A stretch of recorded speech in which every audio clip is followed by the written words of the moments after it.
मैं आज इस वीडियो में बताता हूँ कि मानहानि अर्थात जो सेक्शन 356 बीएनएस में बताया गया है कि किसी व्यक्ति विशेष की ख्याति को लिखकर, पढ़कर या विजुअल रिप्रेजेंटेशन के द्वारा उसकी ख्याति को धूमिल किया जाता है,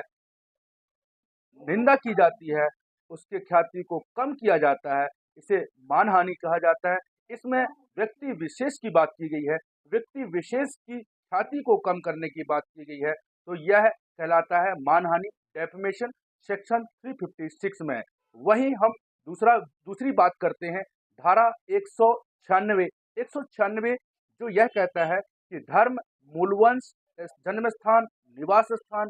भाषा इत्यादि के आधारों पर विभिन्न समूहों के बीच शत्रुता का संप्रवर्तन और सौहार्द बने रहने पर प्रतिकूल प्रभाव डालने वाले कार्य। अर्थात इसका यह अर्थ है कि ऐसे कोई व्यक्ति जो बोलकर, लिखकर, संकेतों द्वारा या अन्य ऐसे माध्यम से किसी की जाति, धार्मिक, मूलवंशीय, भाषा या प्रादेशिक समूहों के बीच सौहार्द और शत्रुता को बढ़ावा देता है, सौहार्द को कम करता है तथा शत्रुता को बढ़ावा देता है, वैमनस्य पैदा करता है, तो ऐसे स्थिति में यह कहा जाता है कि वह धारा 196 के तहत अपराध कारित करता है। इस ऐसे कार्य से किसी की लोक प्रशांति में भी विघ्न पड़ती है, बाधा उत्पन्न होता है और किसी सामाजिक स्तर पर राजनीतिक मंच से या आंदोलन या कवायद के माध्यम से यदि ऐसी भाषणबाजी की जाती है जिससे आपराधिक बल या हिंसा उत्पन्न होता है, तो वह व्यक्ति या वह समूह धारा 196 बीएनएस के तहत अपराध कारित करता है, जो कि असंज्ञेय है, अजमानती है तथा यह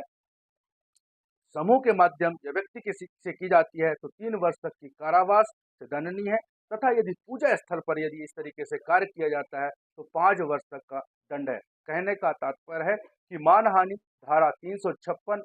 यह व्यक्ति विशेष के लिए है तथा धारा 196 यह जाति, मूल वंश,